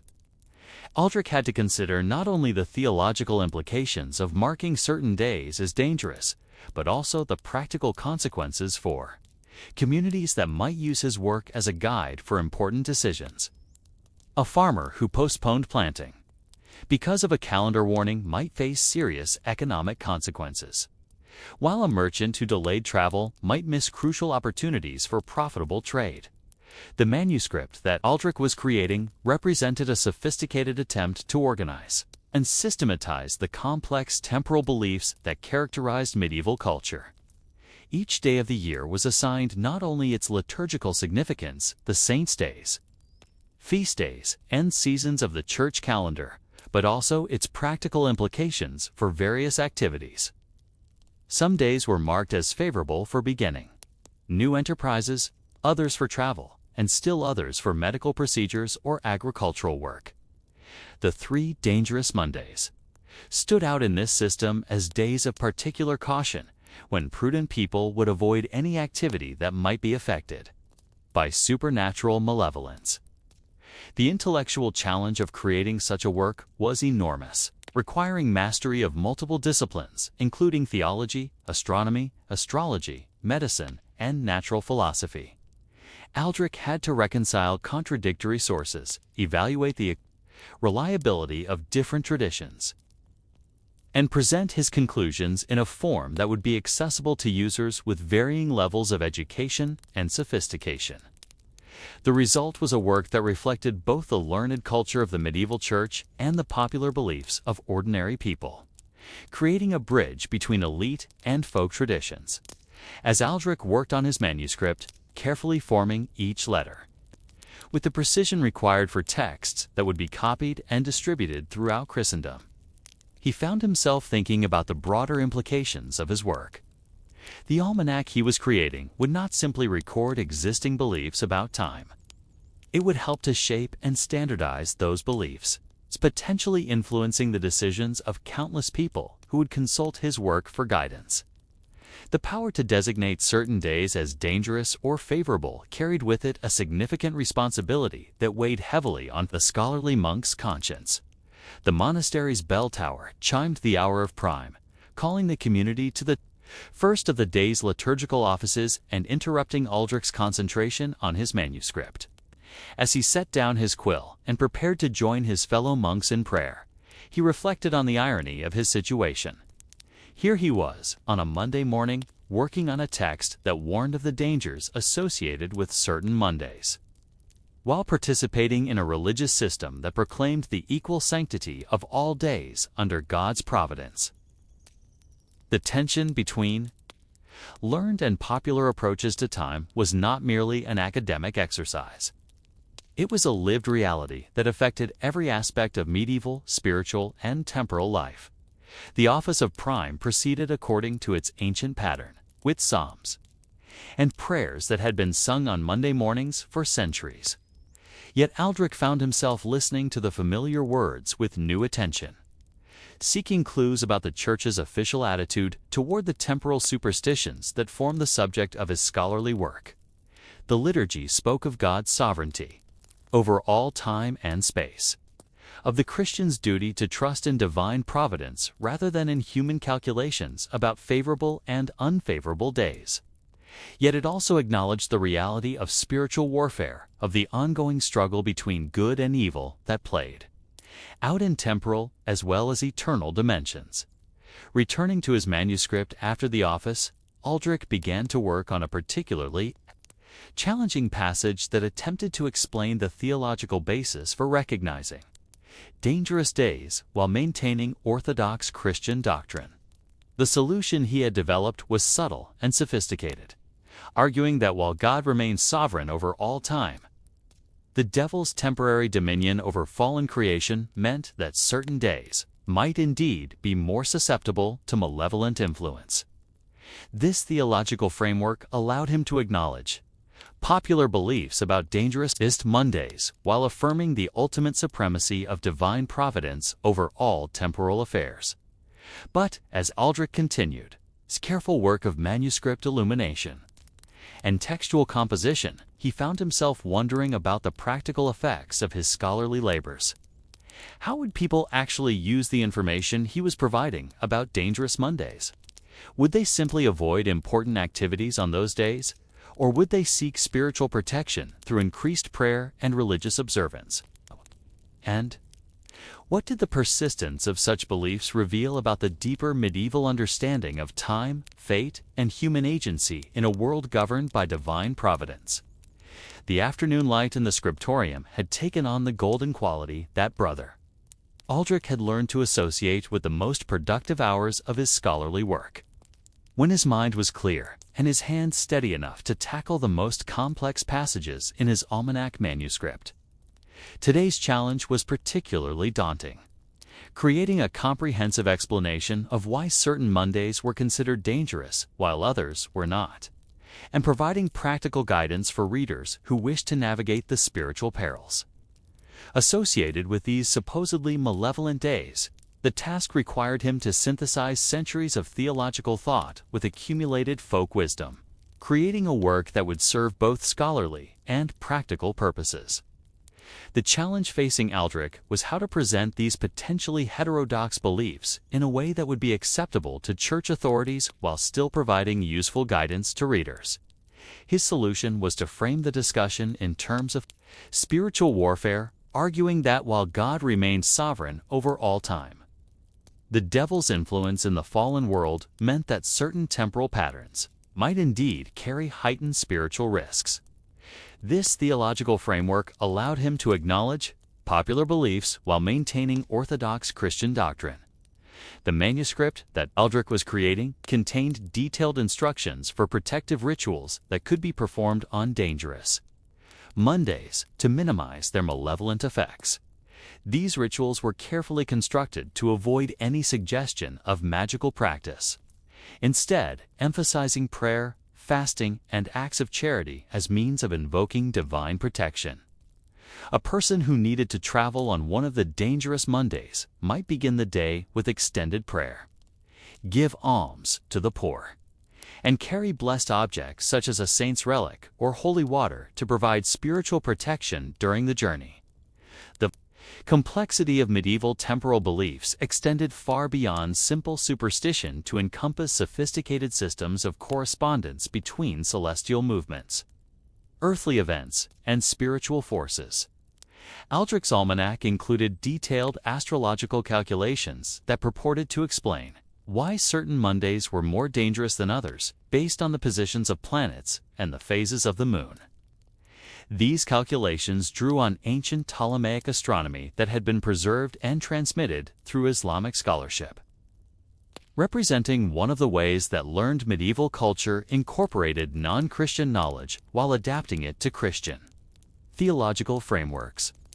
The practical applications of temporal superstitions affected virtually every aspect of medieval life, from the timing of agricultural activities to the scheduling of important business transactions. Aldrich's research had revealed that merchants often delayed major purchases or sales to avoid the dangerous Mondays, while farmers postponed planting or harvesting if these activities would coincide with supposedly malevolent days. The economic Implications of such beliefs were significant, potentially affecting everything from local market cycles to long-distance trade. Relationships. The monastery's library contained numerous examples of earlier almanacs and calendrical works, allowing Aldrich to trace the evolution of beliefs about dangerous days over several centuries. He had discovered that the specific Mondays considered dangerous had remained remarkably consistent across different regions and time periods, suggesting that these beliefs reflected deeply rooted cultural patterns rather than arbitrary superstitions. The persistence of such beliefs in the face of official church disapproval indicated that they served important psychological and social functions for more civil communities. As Aldrich worked on a particularly complex passage dealing with the astrological calculations associated with dangerous Mondays, he was interrupted by the arrival of Brother Marcus, the monastery's infirmarian, who had come to consult the almanac for guidance about medical procedures. The practice of medieval medicine was intimately connected to beliefs about temporal influences, with physicians carefully timing treatments to coincide with favorable astrological conditions while avoiding periods thought to be dangerous for particular types of intervention. The conversation between Aldrich and Marcus revealed the practical importance of temporal beliefs in medieval medical practice. Bloodletting, one of the most common medical procedures, was thought to be particularly dangerous if performed during certain lunar phases or on specific days of the week. Monday bloodletting carried particular risks because the day was associated with the moon, whose influence on bodily fluids was considered especially strong. The infirmarian needed to know not only which Mondays were generally dangerous, but also how these general prohibitions might be modified by individual patients, conditions, and the specific nature of their ailments. The discussion also touched on the theological implications of using astrological guidance for medical decisions. Both monks understood that official church doctrine rejected the deterministic astrology that claimed celestial bodies could compel human actions, but they also recognized that the same celestial influences might serve as signs of divine providence that could guide human decision-making. This distinction was crucial for maintaining orthodoxy while still utilizing the practical benefits of astrological knowledge. As Brother Marcus departed with the information he needed about timing medical procedures, Aldrich returned to his manuscript work with a renewed appreciation for the practical importance of his scholarly labors. The almanac he was creating would not simply serve as an academic exercise, but would provide guidance for countless practical decisions affecting people's health, prosperity, and spiritual welfare. The responsibility for accuracy and doctrinal correctness weighed heavily on his mind as he continued the meticulous work of copying and illuminating the complex calendrical tables. The afternoon's work progressed steadily, with Aldrich completing several pages of detailed instructions for interpreting the spiritual significance of different types of Monday activities. Travel undertaken on dangerous Mondays required different protective measures than business transactions, while medical procedures demanded their own specific precautions. The complexity of these distinctions reflected the sophisticated nature of medieval temporal beliefs, which recognized that spiritual influences might affect different activities in different ways. The monastery bell tower chimed the hour of none, marking the 9th hour of the day and calling the community to another brief office of prayer. As Aldrich set aside his quill and prepared to join his fellow monks in the church, he reflected on the curious irony of his situation. Here he was, a member of a religious community that officially rejected superstitious beliefs about time, creating a work that would help to perpetuate and systematize those very beliefs. Yet he had come to understand that the tension between learned and popular approaches to time was not simply a matter of ignorance versus education, but reflected different ways of understanding the relationship between divine providence and human agency in a fallen world. The office of nun proceeded according to its ancient pattern. But Aldrich found himself listening to the familiar psalms and prayers with particular attention to their treatment of time and divine providence. The liturgy consistently emphasized God's sovereignty over all temporal affairs, while also acknowledging the reality of spiritual struggle and the need for constant vigilance against evil influences. This dual emphasis provided theological justification for his almanac work, which sought to help Christians navigate temporal dangers while maintaining trust in divine providence. Returning to his manuscript after the office, Aldrich began work on one of the most challenging sections of his almanac, a detailed calendar showing all the dangerous Mondays for the coming year, along with specific guidance for each date. The first Monday in April 1195 would fall during the Easter season, requiring careful consideration of how the general prohibition against beginning new ventures might be modified by the liturgical context. The second Monday in August would occur during the harvest season, when agricultural necessities might override calendrical warnings. The last Monday in December would coincide with the Christmas season, when the celebration of Christ's birth provided powerful spiritual protection against malevolent influences. As the afternoon light began to fade and the scriptorium grew quieter, Aldrich found himself contemplating the broader implications of his work on Dangerous Mondays. The beliefs he was documenting and systematizing represented more than simple superstition. They reflected a worldview that understood time itself as a spiritual battleground, where divine and demonic forces competed for influence over human affairs.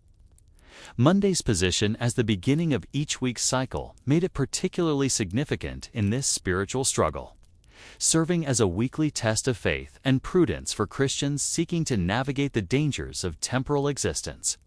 The careful balance required to present these beliefs in an orthodox manner, while still acknowledging their practical importance, had led Aldrich to develop a sophisticated theological framework that would influence temporal beliefs for centuries to come. But as he prepared to conclude his day's work and join the community for evening prayers, he wondered about the ultimate effects of his scholarly labors. Would his almanac help Christians to live more spiritually aware lives, or would it simply perpetuate superstitious fears that interfered with trust in divine providence? The evening shadows were lengthening across the scriptorium as Brother Aldrich completed the final entry in his comprehensive catalog of Dangerous Mondays, carefully noting the last of the protective prayers and ritual observances that medieval Christians might employ to safeguard themselves against the malevolent influences associated with these supposedly perilous days. The manuscript before him represented years of painstaking research and careful theological reflection, creating what would become one of the most influential almanacs of the medieval period. Yet as he set down his quill and flexed his cramped fingers, Aldrich found himself troubled by questions that extended far beyond the technical challenges of calendrical computation and illuminated manuscript production. The work he had completed. This Monday represented more than just scholarly compilation. It embodied a particular understanding of how divine providence operated in the temporal world, and how faithful Christians should respond to the uncertainties and dangers that characterized earthly existence. The dangerous Mondays that filled his almanac were not merely calendar entries, but symbols of the broader spiritual struggle that medieval people understood to permeate every aspect of human life. By providing detailed guidance for navigating these temporal perils, Aldrich's almanac offered readers a sense of agency and control in a world that often seemed dominated by forces beyond human comprehension or influence. The theological framework that Aldrich had developed to justify his almanac work rested on a sophisticated understanding of the relationship between divine sovereignty and created order. While God remained ultimately in control of all temporal affairs, the fallen condition of creation meant that demonic influences could affect the natural rhythms of time and season, creating periods of heightened spiritual danger that required special vigilance and protective measures. This understanding allowed medieval Christians to acknowledge the reality of temporal superstitions while maintaining orthodox beliefs about divine providence and human free will. The practical implications. of Aldrich's work extended far beyond the monastery walls to influence the daily decisions and receiving activities of countless medieval people. Merchants would consult his almanac before scheduling important transactions. Farmers would time their planting and harvesting to avoid dangerous days, and ordinary families would postpone weddings, journeys, and other significant undertakings to minimize their exposure to malevolent influences. The economic and social effects of such practices were substantial, creating shared rhythms of activity and rest that helped to coordinate community life while also providing psychological comfort in an uncertain world. As Aldrich began the careful process of cleaning and organizing his writing materials, he reflected on the curious evolution of his own understanding of Monday's significance in medieval culture. When he had first begun his almanac project years earlier, he had approached the subject with the detached curiosity of a scholar investigating popular superstitions. But his extensive research had gradually revealed the profound importance of temporal beliefs in shaping medieval consciousness, helping him to understand that the dangerous Mondays in his almanac represented something much deeper than simple folk ignorance. The persistence of beliefs about dangerous Mondays across different regions, social classes, and historical periods suggested that these traditions served fundamental human needs that transcended cultural boundaries. The anxiety that many people felt about Monday morning, what modern society calls Monday blues, appeared to be a universal human experience that medieval culture had addressed through ritual, prayer, and community support, rather than simply enduring as an inevitable aspect of weekly routine. The dangerous Mondays in Aldrich's almanac provided socially sanctioned opportunities for acknowledging and addressing this anxiety through spiritual means. The monastery bell tower began to toll the hour of Vespers, calling the community to evening prayer and marking the formal conclusion of Monday's labors throughout the abbey. As Aldrich carefully secured his manuscript and prepared to join his fellow monks in the church, he carried with him a deep appreciation for the complexity of medieval temporal consciousness and the sophisticated ways that medieval culture had developed to address the spiritual challenges of living in time. The almanac he had spent the day perfecting represented not just scholarly achievement, but also pastoral care, providing practical guidance for Christians seeking to live faithfully in a world where every day carried both opportunities and dangers. The office of Vespers began with a familiar antiphon that marked the transition from day to evening. But Aldrich found himself listening to the ancient words with new understanding born of his intensive study of temporal beliefs. The liturgy's emphasis on divine protection and guidance took on fresh meaning when understood in the context of medieval anxieties about dangerous days and malevolent influences. The prayers that he and his fellow monks chanted were not simply abstract theological statements, but practical spiritual weapons that could be deployed against the very real dangers that medieval people believed to surround them in their daily lives. As the community sang the evening psalms, Aldrich reflected on the paradox that had emerged from his years of almanac work. The more deeply he had studied medieval temporal superstitions, the more he had come to appreciate their theological sophistication and practical wisdom. The dangerous Mondays that filled his manuscript were not simply arbitrary taboos, but represented a complex understanding of how spiritual forces operated in the temporal world. The protective rituals and prayers associated with these days provided medieval Christians with concrete ways of exercising faith and trust in divine providence while acknowledging the reality of spiritual warfare. The completion of his almanac work marked not just the end of a scholarly project, but also a personal spiritual journey that had deepened Aldrich's own understanding of time, providence, and faith. Through his intensive study of temporal beliefs, he had come to appreciate the wisdom embedded in popular traditions that he had initially dismissed as mere superstition, the dangerous Mondays that had seemed like primitive fears at the beginning of his research had revealed themselves to be sophisticated responses to fundamental questions about human agency. divine sovereignty, and the nature of spiritual danger in a fallen world. As Vespers concluded and the community prepared for the evening meal, Aldrich found himself thinking about the broader implications of his almanac work for understanding medieval consciousness. The temporal beliefs he had documented and systematized represented a worldview that understood every moment of human existence as spiritually significant, where the choice of when to act could be as important as the decision about what to do. This heightened awareness of temporal spirituality created both opportunities and burdens for medieval people, offering possibilities for spiritual growth while also generating anxieties about making wrong choices. The evening meal provided an opportunity for quiet conversation with his fellow monks about the day's work and the week ahead. Several brothers expressed interest in Aldrich's almanac project, recognizing its potential importance for pastoral care and spiritual guidance. The monastery served not only as a center of prayer and learning, but also as a resource for the surrounding community, where lay people could seek advice about spiritual and practical matters. Aldrich's almanac would enable the monks to provide more informed guidance about temporal decisions while maintaining theological orthodoxy and pastoral sensitivity. As the community gathered for the final office of Compline, marking the formal end of Monday's spiritual rhythm, Aldrich carried with him a profound sense of completion and anticipation. The almanac work he had completed this day would soon be copied and distributed throughout Christendom, influencing the temporal consciousness of countless medieval people and helping to shape how they call a say so.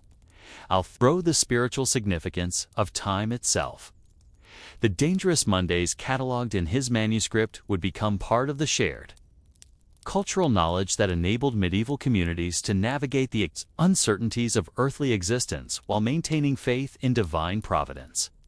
The office of Compline began with the familiar prayer for protection through the coming night. But Aldrich heard these ancient words with new appreciation for their temporal significance. The transition from day to night that Compline marked was itself understood as a spiritually dangerous time when malevolent influences might be particularly active. The prayers and psalms of the night office provided spiritual protection during these vulnerable hours, creating a sacred framework that transformed potentially dangerous time into opportunities for deepening faith and trust in divine care.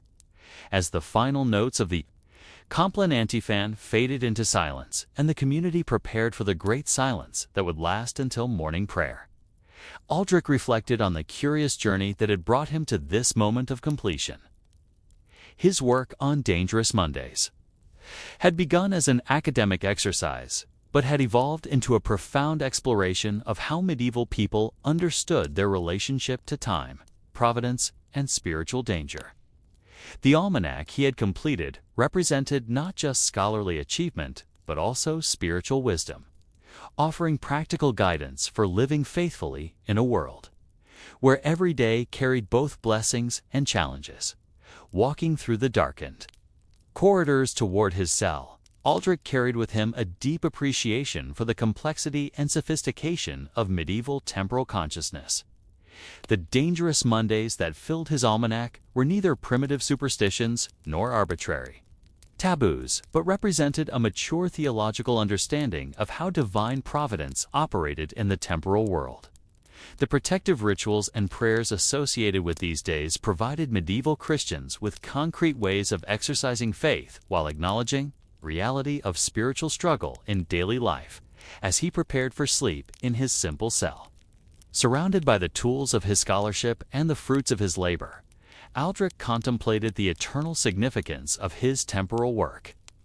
The almanac he had created would influence how countless people understood and experienced Monday for generations to come, helping to shape the spiritual consciousness of medieval Christendom. Yet beyond its practical applications, his work had revealed something profound about the human need to find meaning and purpose in the passage of time, and the sophisticated ways that medieval culture had developed to address that fundamental spiritual challenge. The monastery settled into the quiet rhythms of night, but Aldrich's mind continued to work through the implications of his day's labor. The dangerous Mondays documented in his almanac represented more than calendar entries. They embodied a particular way of understanding how faithful Christians should live in time, balancing trust in divine providence with practical wisdom about spiritual dangers. As sleep finally claimed him, Aldrich carried into his dreams the satisfaction of work well done and the knowledge that his scholarly labors had contributed to the spiritual welfare of the Christian community he served.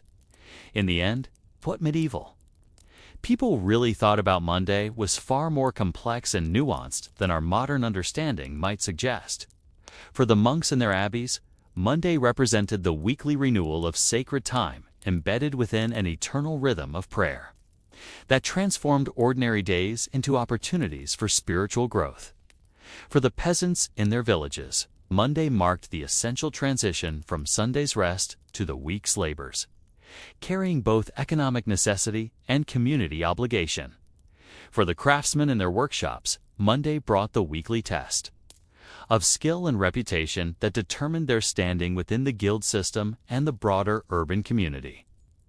And for those who consulted almanacs and believed in the spiritual significance of time itself, certain Mondays carried particular dangers that required special vigilance and protection.